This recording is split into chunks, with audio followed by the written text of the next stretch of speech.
Arjuna and Subhadra arrive at the grand gates of Indraprastha, a kingdom built with celestial beauty.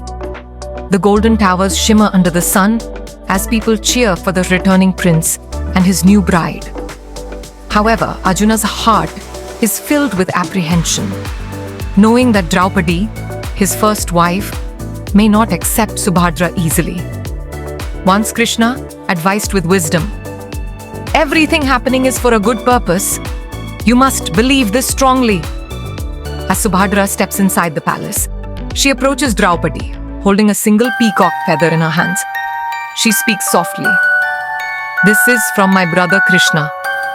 He asks you to remember that destiny always unfolds for the greater good." Draupadi, known for her fiery temperament, gazes at the peacock feather and then at Subhadra's gentle demeanor. A moment passes and then she smiles. "Then you are my sister," she says, embracing Subhadra. Years pass and Indraprastha prospers under the rule of the Pandavas. Yudhishthira's governance is marked by righteousness and justice. Bhima's strength keeps the kingdom secure, and Arjuna's valor brings glory. Nakula and Sahadeva maintain the kingdom's wealth and agriculture, ensuring that no citizen suffers. People live in harmony. Markets are filled with abundance, and temples resound with prayers and offerings. Festivals illuminate the nights with lamps and dance. Subhadra is with child, bringing joy to Arjuna. He spends hours narrating warrior strategies to her, believing that the unborn child can absorb these teachings. One evening, as they sit by the river bank, Arjuna begins explaining the Chakravyuha, a complex war formation. "The Chakravyuha is like a maze," he says. "A warrior must enter correctly and know the way to exit. This is crucial in battle." However, as Arjuna explains, Subhadra grows drowsy, her head resting on his shoulder. The unborn child listens keenly but only grasps the technique to enter, not to exit.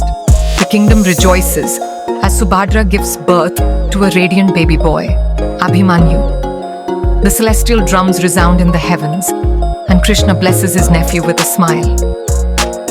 "This child will be as brave as Arjuna, with the wisdom of Dharma," Krishna declares. Draupadi watches over Abhimanyu with maternal warmth, already regarding him as her own. Draupadi, given birth to 5 sons, each a warrior destined for greatness. Prativindya, son of Yudhishthira, wise and calm. Sutasoma, son of Bhima, possesses raw strength. Shrutakarma, son of Arjuna, skilled in archery. Shatanika, son of Nakula, a brilliant strategist.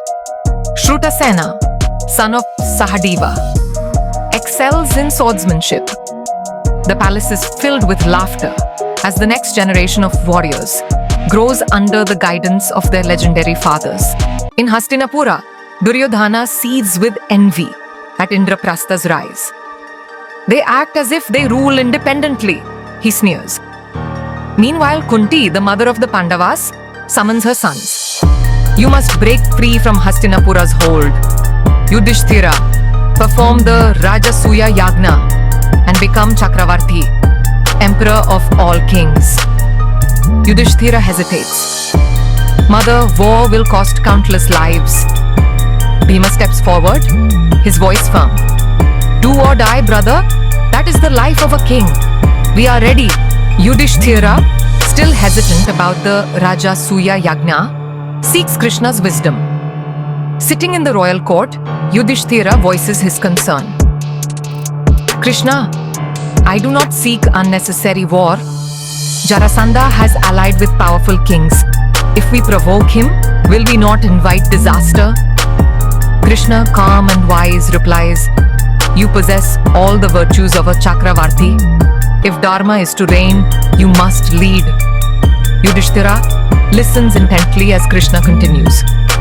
"We fought Jarasandha 3 times and could not defeat him in battle, so we established Dwaraka. But now it is time to end his tyranny. Without removing Jarasandha, the Rajasuya Yagna will remain incomplete." Yudhishthira sighs, deep in thought, as Bhima clenches his fists in impatience. Bhima steps forward, his voice filled with fire. Brother, hesitate no more. If war is the price of freedom, we shall fight. Arjuna adds, gripping his Gandiva bow tightly, Mother has spoken. We must fulfill her wish. Krishna watches the brothers with a smile. The time for action has come, he declares. As the Pandavas prepare for the Rajasuya Yagna, Draupadi steps into the chamber. Her commanding presence fills the room.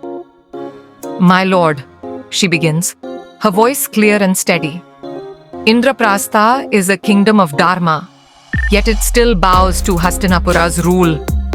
How long will we remain under their shadow? Yudhishthira, still thoughtful, responds, Draupadi, the Rajasuya Yagna, will invite war. I do not wish for unnecessary bloodshed. Draupadi takes another step closer, her bangles clinking softly. A kingdom that cannot claim its independence is not truly free. The Rajasuya Yagna is not just a ritual. It is our right. If Indraprastha is to rise, you must embrace your destiny as Chakravarthi, the emperor of emperors. Bhima nods in agreement. Draupadi speaks the truth, brother. The time for hesitation is over. Yudhishthira, deep in thought, finally looks toward Krishna, seeking divine confirmation. Krishna leans forward, his voice calm but firm.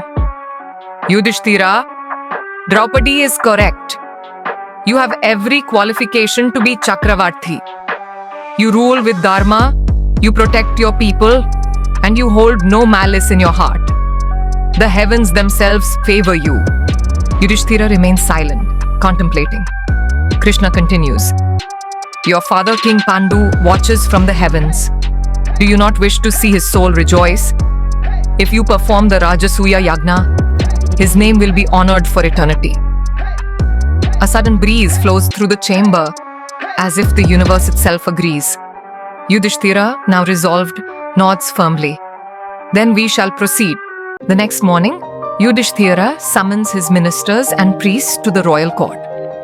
Standing before his golden throne, he raises his hand. The Rajasuya Yagna shall commence. Let the message spread across Bharat. The court erupts in celebration. Drummers beat their drums, conches are blown, and messengers ride out from Indraprastha to invite noble kings. Krishna turns to Bhima and Arjuna. Not all kings will submit willingly. You must be prepared for war. Indraprastha transforms into a sacred ground. Priests chant Vedic hymns, golden altars are built, and sacred fires are lit. The city gleams with celestial energy. Krishna walks with Yudhishthira through the palace gardens. The Yagna will require the allegiance of all kings. If they do not accept your sovereignty, they must be challenged. Yudhishthira sighs. So war is inevitable. Krishna nods. It is the way of Dharma. Far away in Magadha, King Jarāsandha receives Yudhishthira's invitation. He reads the message and laughs cruelly. Does he think I will bow to him? He roars. Let Yudhishthira know that Magadha will never submit. His ministers watch in fear as he crushes the scroll in his fist.